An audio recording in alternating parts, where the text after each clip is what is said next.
Whatever you do, do not think about an elephant wearing a red hat. Are you thinking about an elephant wearing a red hat? See how effective it is to try not to do the thing you keep telling yourself not to do? That's why with addiction recovery, it makes a lot more sense to focus on the things you do want to do. And I don't just mean replacing bad habits with good habits. I mean, in addiction recovery, the things that will help you to be the most successful are the things that are going to help you to unravel what's going on with you emotionally and spiritually. That is what is reflecting into your addiction. As you spend your time cleaning up what's happening with you spiritually and emotionally, you will naturally see the byproduct is that the addiction thing is kind of unraveling itself. It's really easy to look at our set of practices and say, hey, that over there is an addiction. Just like it would be really easy to look at somebody who has a house that's full of garbage and dead animals and say, hey, that's a hoarder's house. But when you go into that house, you can quantify and categorize everything that's there, list by list, item by item. It's a finite number of things inside of that house, and each one of those has to be dealt with and taken care of before that house is clean. And once it's clean, you also have to be able to learn the skill of daily picking up after yourself in order to keep that house clean. And addiction is the same way. In order to move out of an addiction, you have to kind of go in and start doing the deep clean and figuring out what is it that is keeping you so emotionally dysregulated that you're running into an addiction for relief.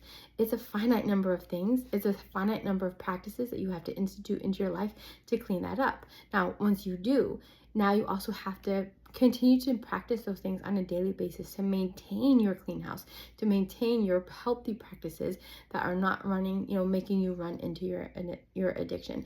So I want you to recognize those two things. One, it's so much more effective to focus on the things you should be doing and want to be doing instead of the things you're trying not to do and trying to not think about. If you can swap that out, your work here will be so much more effective. Think about it as like if you had a pipe that burst in your house. If you have a pipe burst, your floor is going to be flooded. Now, what is the first thing you're going to do? You could go get a mop and start mopping up floors. But if that's where you spend your effort, you will never stop mopping because the floor is going to be getting flooded faster than you can mop it up, right? If a pipe bursts in your house, the first thing you need to do is go fix the freaking pipe.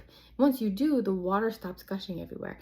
It's the same way with addiction recovery. If you spend all of your time trying to focus on the behavior, if you spend all of your time trying to focus on the mess that comes from those behaviors, you could be mopping for the rest of your life. You could be struggling with white knuckling your way through those practices and thoughts and belief patterns forever. And some people recover from an addiction and still stay in a place where they're just white knuckling, always, always, always mopping and mopping and mopping up a floor. But if instead you spend that time fixing the pipe and doing the work to figure out what is going on with you emotionally and spiritually that's sending you into your addiction for relief, if you spend your time fixing the pipe, it's a finite number of things you have to do, and it's way more effective at keeping the mess from happening in the first place. If you felt like these tips were helpful and helped give you a little bit of guidance, please sign up for my weekly newsletter. I send a new one out every week and tell you all about it. Thanks.